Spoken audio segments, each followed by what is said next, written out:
So I think this is the middle. I think this is, they call this, oh, maybe it's not here. Midpoint, right there. There it is. Yeah, it is midpoint. Midpoint. There's a spot here in the road. I think there's actually a, yeah, right here. So that's the line. And if you ever get a chance, that's a killer restaurant. We're not hungry right now, so we just ate. But if I would have known we were gonna come by here, we'd be eating right there.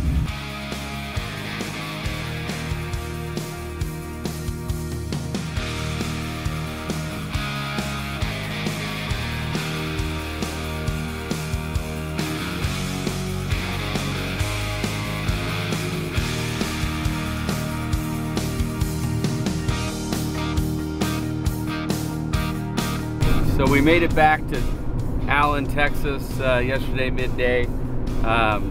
Dropped off the Chevelle, the 68 Chevelle and the 68 Charger. Had a little bit of something to eat at our favorite place in Plano, Allen area. It's called Johnny's, really good Mexican. Kind of just a small, you know, hole in the wall, as people would say. But super awesome guy that owns it. And killer food, so if you're ever in the area, good place to stop by. Anyway, loaded up the trailer behind the hauler, heading to California. We have a stop to make in Holbrook, just outside of Holbrook. A gentleman reached out to us, was referred by a friend that had sold us a couple cars, a Charger and a Challenger, about a year ago. Very unusual to have that. Let me know if anybody out there knows of another painted roof 70 Challenger in burnt orange. Love to hear about that. Really rad car. Not my idea of as far as the interior, but you know, somebody did that in probably the late 80s, early, probably actually no, probably in the late 90s. Yeah, just put battery in here, a little bit. Okay, let's hear it.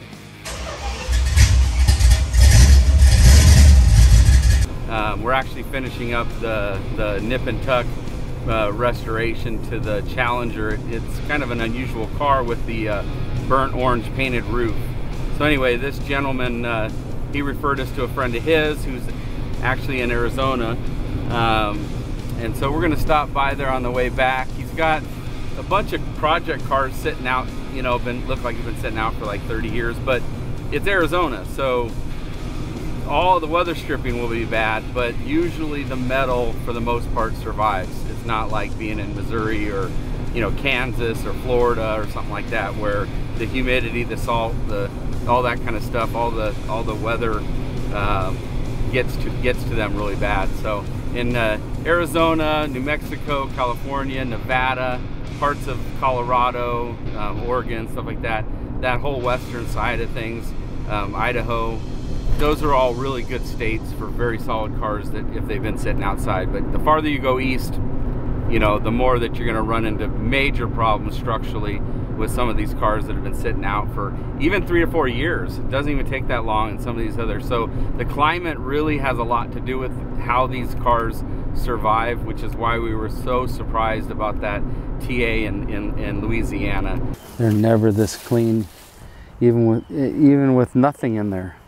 I don't know how this thing survived like this. And it literally is not rusty. There's a couple little spots, but for what this car should be, as far as condition, incredible how it survived.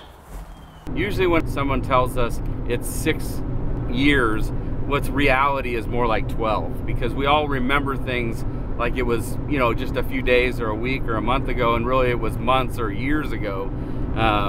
You know, time has a way of ticking away like that. So anyway, so we're on to Arizona. We just patched through Wichita Falls on to Arizona to take a look at these cars, and then headed home, unless somebody on our Instagram or some way, shape, or form we get a lead. Then obviously we'll reroute and make some adjustments. But generally speaking, we're probably going to be home in the next 3 or 4 days. So, but anyway, we'll see what we find in Arizona.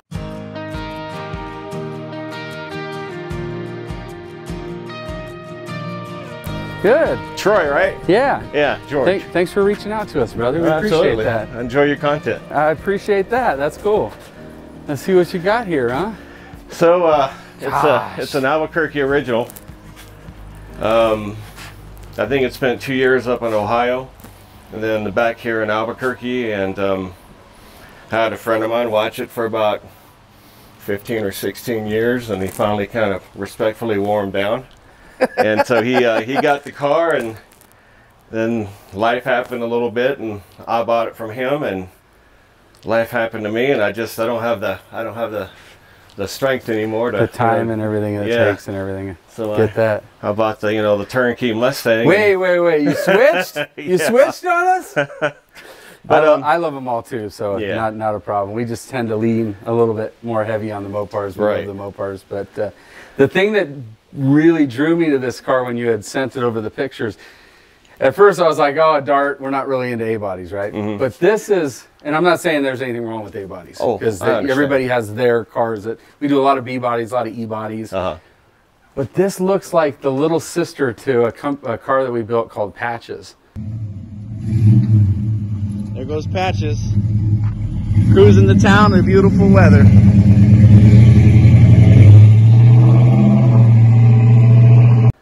It was a '69 Charger. It literally looked just like this car. F5, really? Same patina, and we just recently sold it at Mecum. It was a hard one to sell. We had it for like 5 years. We did a full, like patina build on it. Right. Chris Birdsong did some repairs on the metal, and then we blended it and stuff. And then we did a lot of interior work and just made it a really nice patina driver. I love them like this. And this green, for whatever reason, really works with this particular patina. With the maroon or the I guess maroonish type color. Rusty red. Whatever the primer was underneath. It just really works. So. Anyway, so when I saw it, I was like, man, I got to go check this out. And thank God it had a tan interior. That's what we saw on the fender tag. Very unusual. Because they would have normally, most of them came black, didn't they? I think so.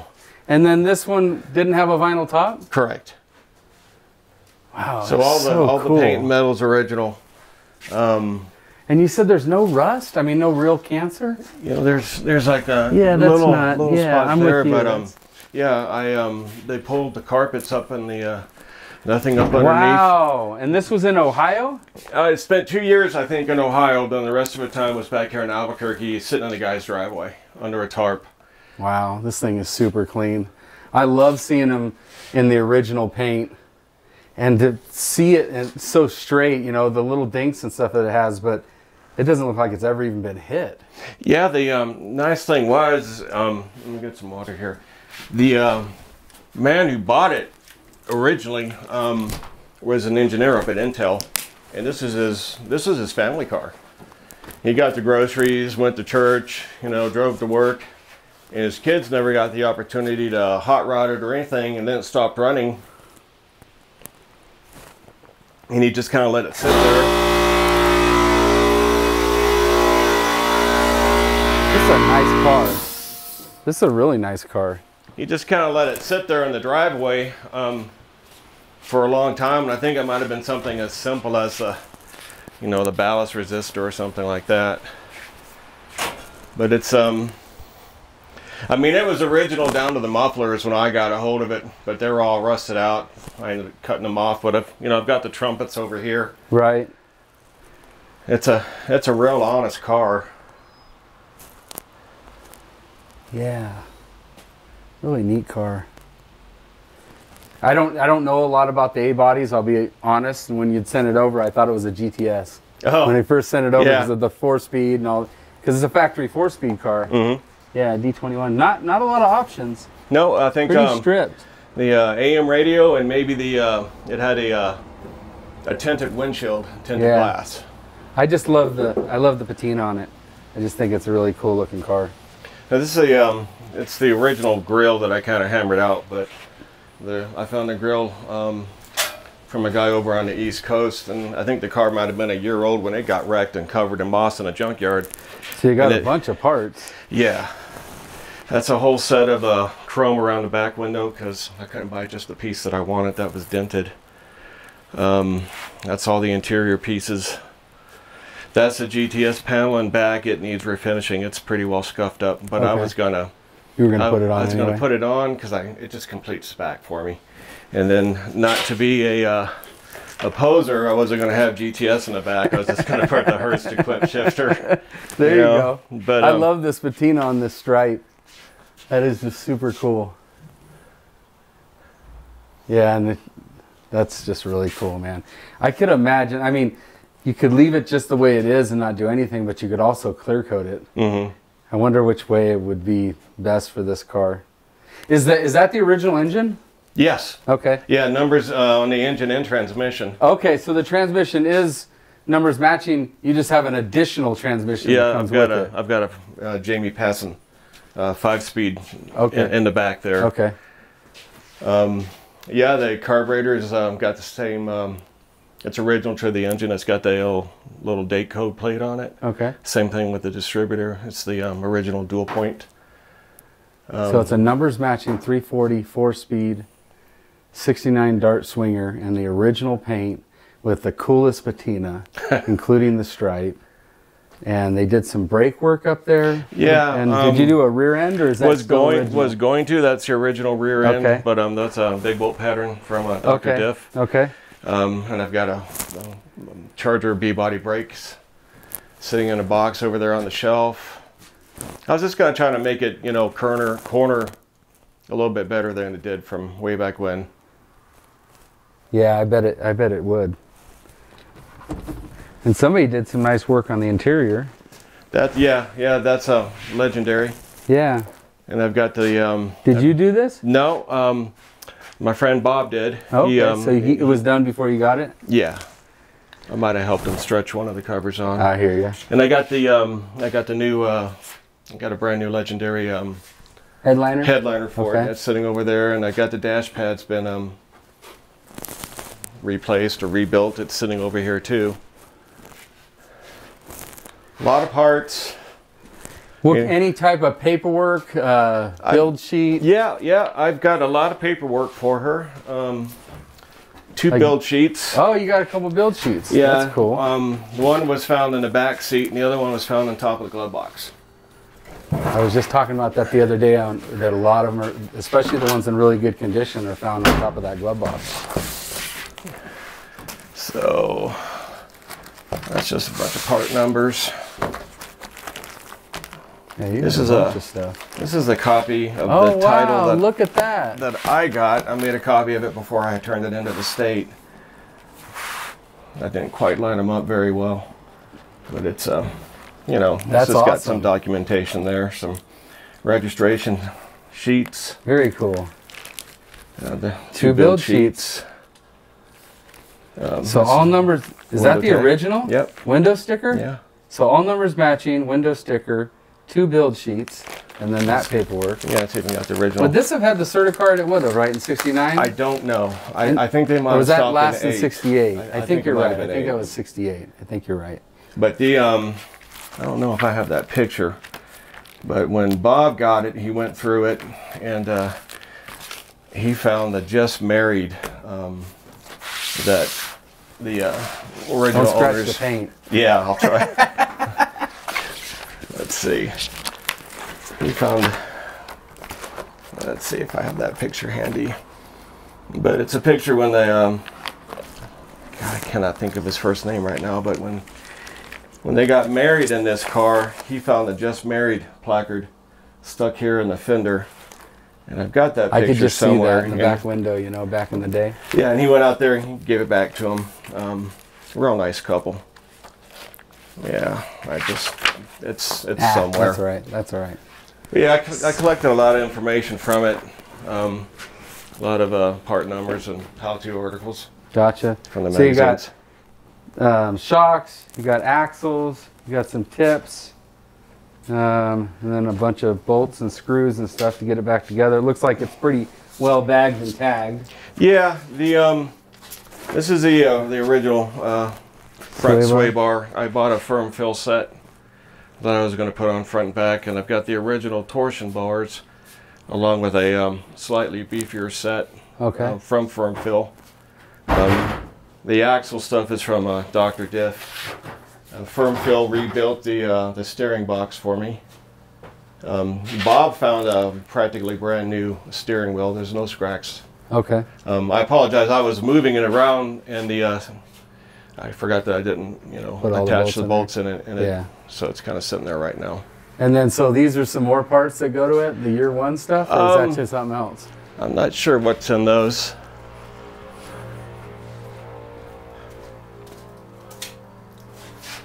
I think that's upholstery. I mentioned that I had a bench or bucket seats because I was entertaining the idea of putting bucket seats in this car. Okay. Because I think one swinger might have made it out of the factory with bucket seats. Yeah, but I was just going to do it just to make it nice for me. But I've got the bucket seat frames in the shed, and I've got new foam for it. Okay. I was going with as you can tell, the rally wheels. Yes. So I've got 4 sets of rally wheels. I've got 4 sets of the date coated steel wheels. 4 one set, right? 4 individual wheels. 4, yes. 4 individual. Okay. 4. A set of those and a set of these. Correct. Gotcha. Yeah. Okay. All right. Trim rings, center caps. I got a set of 69 hood hinges rebuilt, and I can't think of the guy's name. He's out of Wisconsin. I think he's pretty big in the community. Got a 742 chunk because I wanted to put a better gear in it. I was driving, so I didn't really read a lot of the stuff that you had sent over, so, or at least not comprehended it. Yeah. But yeah. I saw that bucket there. Your eyes kind of get drawn to it after a while, don't they? But yeah, I got the 742 chunk, a sure grip. It's the clutch type, so it could be rebuildable. I got an extra non-silenced air cleaner lid. Bumper guards because I thought they looked nice on the car. New rubber, but they need to be re-chromed. Repopped bezels. Gosh, you collected a lot of stuff for this, didn't you? Yeah, I had big plans. This is I could not find the left one to go with it, but this is a NOS tail light, and what I spent for it was obscene. Oh yeah, I imagine they don't give this shit away, do they? Not anymore. And then selling it is so much time that when you factor in your time and you sell the part, it's like you're almost giving it away because you're giving them your time because you got to meet with 5 people for one little stupid thing, Exactly. We have a rule at our shop. We don't even sell parts. Like if we have a sell-off where we're selling like a whole, like just doing like a garage sale type event, which we did in Georgia a couple of years ago when we lost our lease. Yeah, I saw that. Then we'll sell parts, we'll sell whatever, just make it easier to move. But to get one part at a time and sell it, it's impossible, really. So, for us anyway, just from a time perspective. But I got a set of subframe connectors. They're the weld ends. Man, this thing would be on rails if it had all that put in there. Those are original because they're such little cars, So have you heard this run? Yeah, I used to drove drive it around the block a few times. I backed it into the garage. Battery went dead, and I just never got around to replacing it. But I mean, she'll melt whichever tire decides to spin. I'm sure. Yeah, I mean, it runs like a top. Yeah. I mean, if I'd had an idea that you guys were actually going to stop and come by, I would have had it in a better state for you. We're always cruising, or not always, but our trips, we take about, I don't know, 4 or 5 trips a year. This one was kind of like a rehash of the last trip because we had already made a deal on these other cars, these Boss 9s, and then went out there and they weren't ready for us to be able to load it up. So it was we had to go back. So that's what we went back for. So otherwise we probably, and then we were going to fly home yesterday. Yeah, yesterday, Thursday. And one thing led to another, and a guy called us from Arizona saying he had these, several different cars, a Barracuda, 67 Chevelle SS, and we're moving a bunch of cars from California back here, so we were just like, you know what, let's just see what happens. Let's just go on a road trip. So really this is like unexpected. We weren't expecting this either. We're a little bit unprepared for something like this as well. Right. But prepared until we need to be prepared. I mean, there's stores everywhere to buy whatever we need. So, but we weren't really, I mean, this one's a little bit, little bit apart. So yeah, yeah. But so all in all, I mean, I know you're asking, grand. Is there a number that would take this home today? Well, certainly would, but well, I mean, I don't like going back and forth with people. Yeah. I just like to ask them, what's the number to buy it? And if it's something we can work with, then obviously we're going to move forward with it. We don't come to mess people's time. You know? Yeah, I appreciate that. Well, I already, I'll be honest with you, I spent on the car. Oh, sure. And then I've at least got that in parts. So I just don't, I just need to get as much as I can. Right. And I guess I would ask you, I mean, what's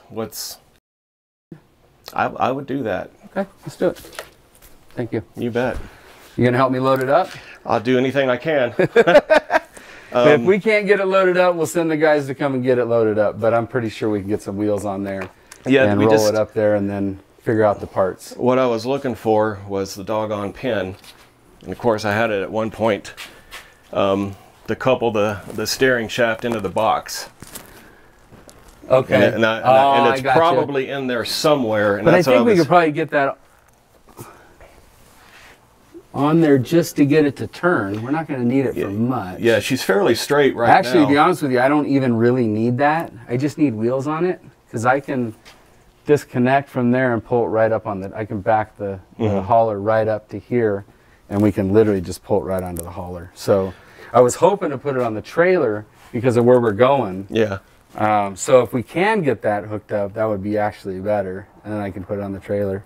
Well, this car, this is a cool car, man. This is really a cool car. I just can't do it myself, and I've been thinking about, you know, who can I reach out to, and you guys are always on the radar, just like Vice Grip Garage. I watch them a lot too, and I just hadn't quite pulled the trigger. Then I saw your map pop up in my feed yesterday, and I thought, man, he's driving right through Albuquerque. Let me just see what happens. Yeah. And I woke up this morning and I was like, oh crap, these guys, you know, reached out to me 2 hours ago. Right.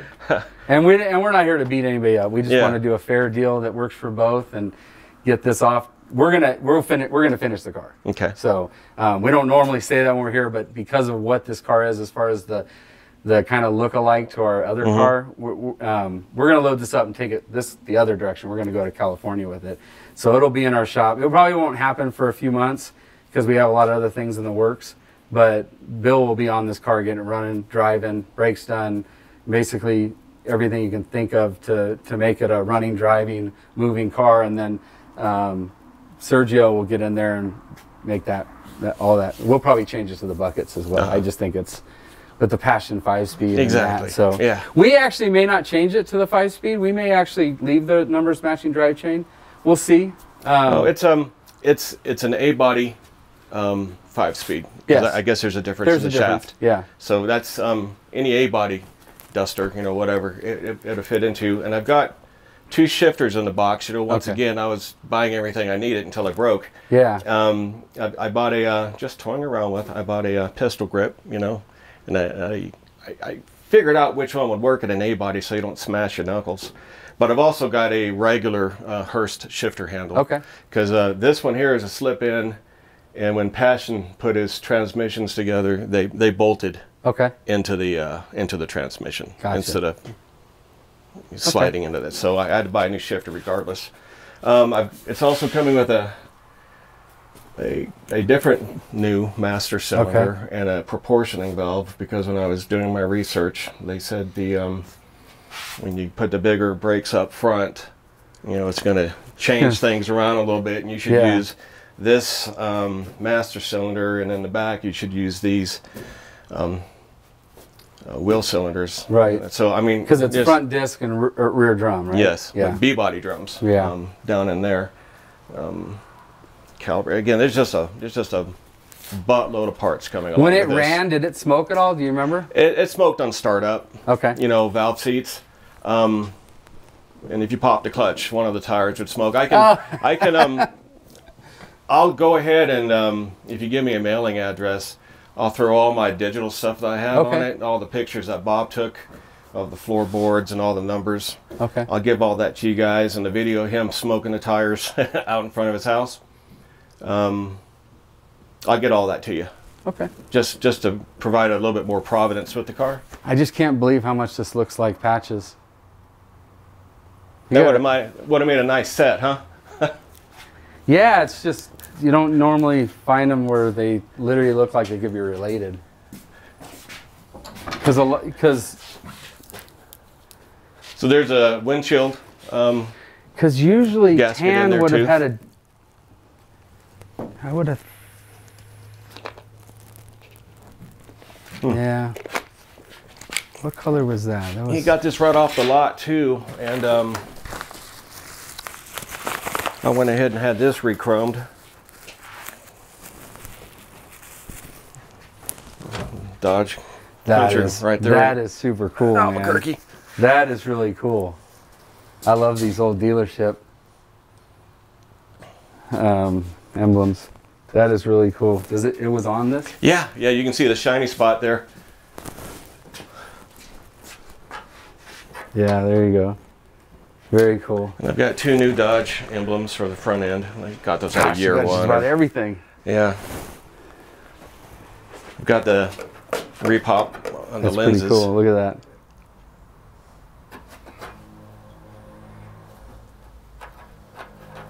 That's very cool. I could just see this car done. I really can.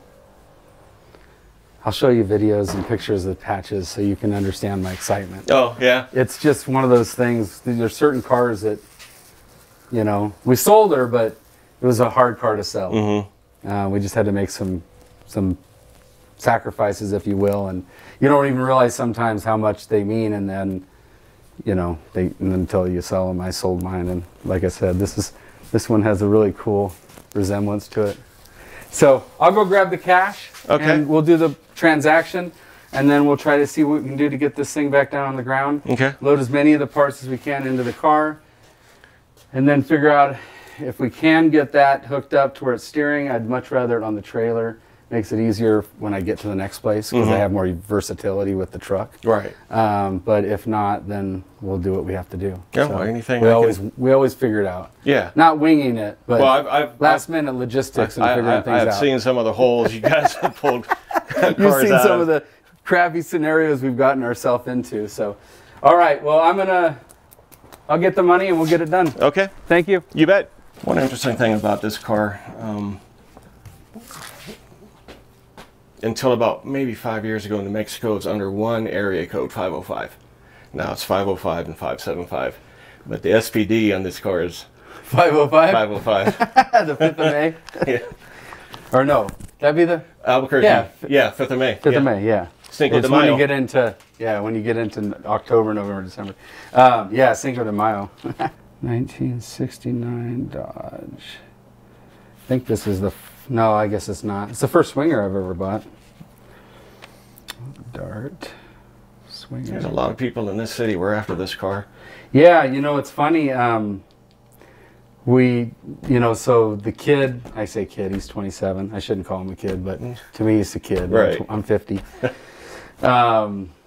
But his family, he grew up, so Tony, you've probably seen him on our shows or whatnot, but he grew up in Albuquerque. Okay. And so his dad still lives here in Albuquerque and all their buddies, and we sent over a picture to it because, again, we don't really know A-bodies. Mm-hmm. And they were like, yeah, we tried to buy that car. So anyway, his dad is Rob Cedillo. I don't know if you know the name. I do. Do you? I do. Okay. I've probably met him at a couple of shows. So, and there's Al and Luis. Their last names escaping me right now, but that's his best buddies, and they all go to a lot of. They do a lot of shows together and stuff. Mm-hmm. We just got him or helped him get a '70 Cuda convertible for Tony's dad. Oh wow! So originally 318 car, but it's got a nice little 440 in it. Mm-hmm. EV2, orange. So pretty nice little car for him. Okay, so VIN number is LM23 P9 B36. Okay, so there's my, sorry, I'm the buyer, the seller. You can just do it next to it or whatever. So the odometer reads 18,000, and I'd bet my life on the fact that it only rolled over once. Just because I could believe that. Just because it sat off the road for so many years.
This is an OEM 1 year only ignition switch.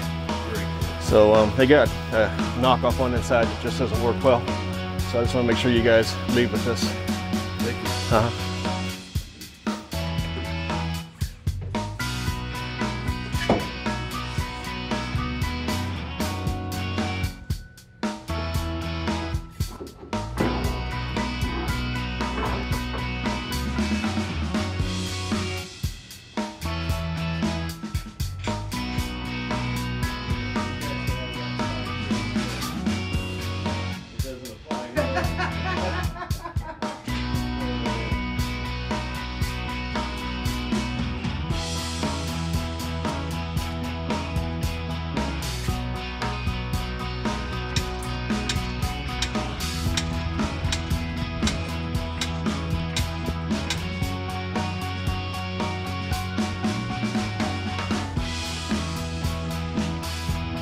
All that money.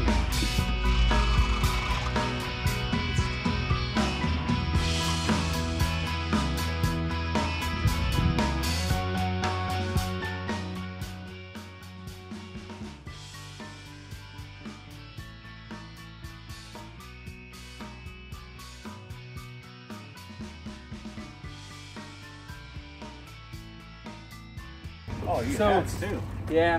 So we brought you a shirt, but we're also going to send you a jacket. Oh, cool. We ran out of sizes, so All we right. only have a small one there. So we don't want to do that to you. You'd look funny walking around with a small, just like I would. No, not as bad as me, but then you either have a flat bill hat or like the style you have, which is the round bill hat, which That's is cool. usually what most people want. Yeah. Trucker style. My age. So thank you. Thank you very much. Appreciate it, man. Appreciate the call. I'll be following you.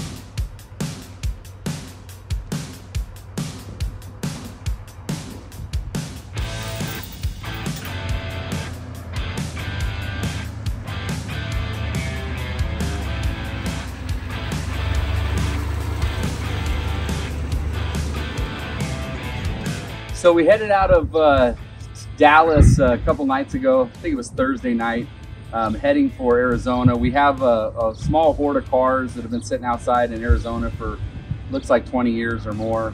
66 Chevelle SS, 68 Super B, the 70 Blazer or 72 Blazer. So there's a whole bunch of cars. So we're gonna go by, chat with the gentleman, see if we can't, put a deal together. But while we were driving, we figured we'd throw up a post that we were heading across. If anybody had anything interesting, to contact us. Well, a gentleman reached out in New Mexico, just outside of Albuquerque. Said he had this Dodge Dart Swinger 344 speed from, it sounded like 10 to 15 years, maybe even 20. And it had been from Albuquerque. It even has the dealership tag on the back. But anyway, he had mentioned it, if we were interested, blah, blah, blah. Normally, we're not interested in darts. We don't build A-bodies. Not saying there's anything wrong with them. It's not something that we do a lot of. We've done some repairs on a few of them, so I initially was kind of in my head. I was like, nah, that's not something we would stop for. Then I went to his page, started looking through it because I had messaged him back, just curious about the paint color and the car itself. and didn't hear back from him. So I went to his page, started looking at the pictures and stuff, and all of a sudden I seen this car. It just reminded me of Patches. I mean, just the patina, the color, same color, the F5 69, and this was a 340 4-speed, all numbers matching, and it came with all the parts really to put it back together. The interior from Legendary, all the chrome, killer grill, new front brakes, just, you know, all the stuff that we're going to need to make this thing. It even came with a Passion 5-speed, which we're not going to use on this car because it has the numbers matching trans in it. But I mean, all those parts can be used for other cars. So one thing led to another. We headed there, and we got there, looked the car over. Awesome guy, talking to him about the car and a little bit about the history, as much as he knew. And then we were able to put a deal together and load it up. It's a little bit troubling because the front suspension was kind of off and things, so we had to do a little bit of assembly. It took a little bit longer than we had thought it would. But all in all, we got everything loaded up. Our truck inside here is loaded up. And so now we're on to Arizona. It's right outside of Hallbrook. So Hallbrook, Arizona is where we're heading right now to look at a horde of cars. Take you along with us, let you check them out too, and hopefully we can make a deal on some and get them out of the elements and into the hands of some restorers. We're not planning on restoring 67 Chevelle SS's or Blazers generally, so those would go to our dealership to be sold at American Steel Classics if we put a deal together. But the goal is to get them out of the elements and get them into the hands of others that can restore them, or if they're up our alley, to restore them ourselves. So anyway, stay tuned, we're on our way.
So we're out in the middle between New Mexico and Arizona.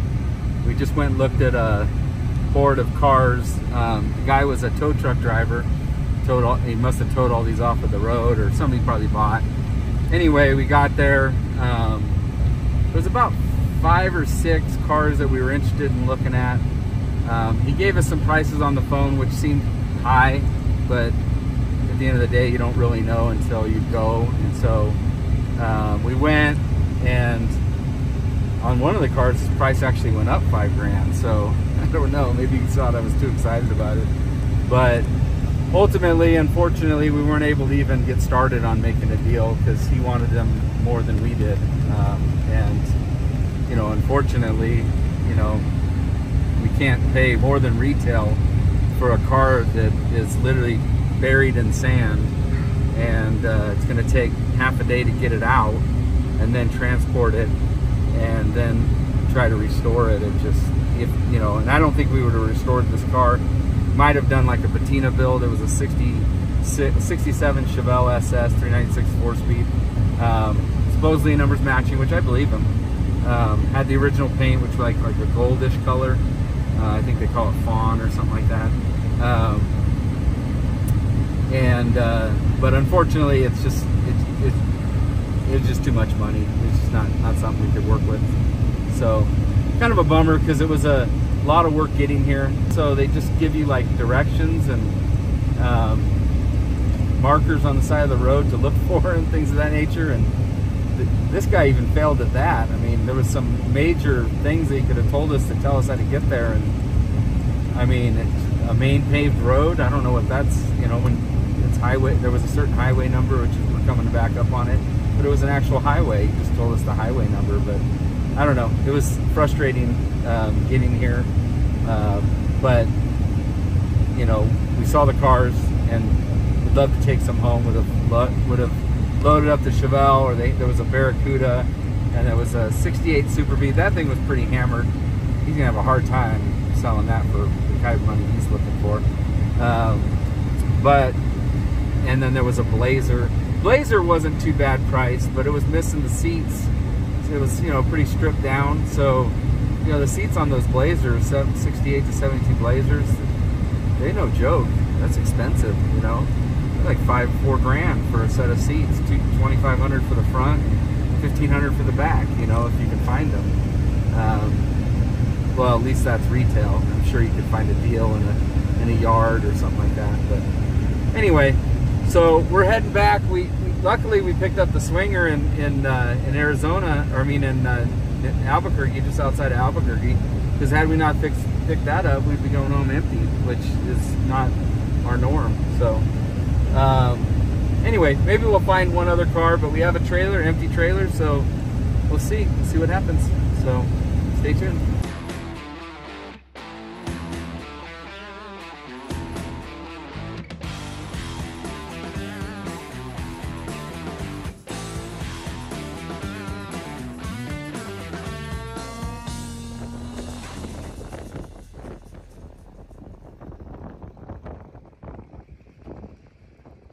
Heading back to the highway, which we're way out here, and he sent us a message. There's a lot of, the problem is there's no cell reception, so he sent us a text, and we kind of went back and forth a little bit.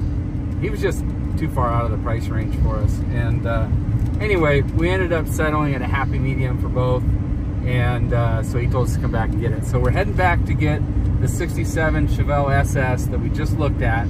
There's other cars on the property that we'd love to take home, but he's just too far out of the realm for on the price tag.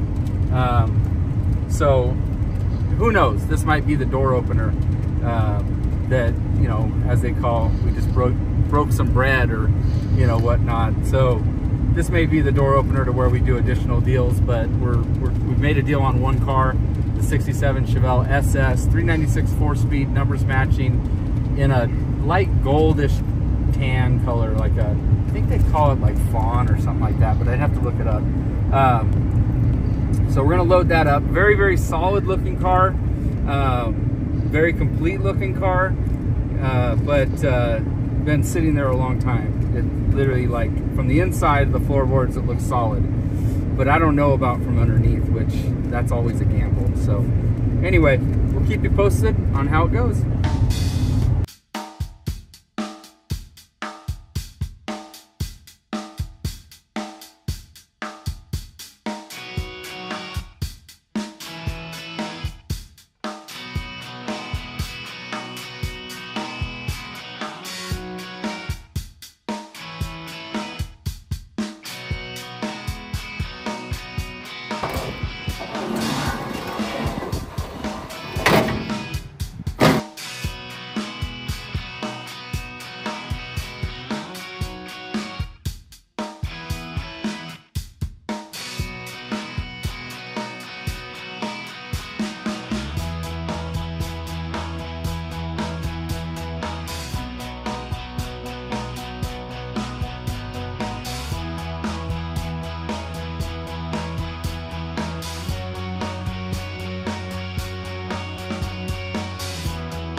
So as you guys saw in the video, we just bought that sweet Patina Patches Junior Dart from George there in Albuquerque. We're gonna send him a jacket out in the mail, a nice lined, heavy duty, nice and warm for those cold Albuquerque winters.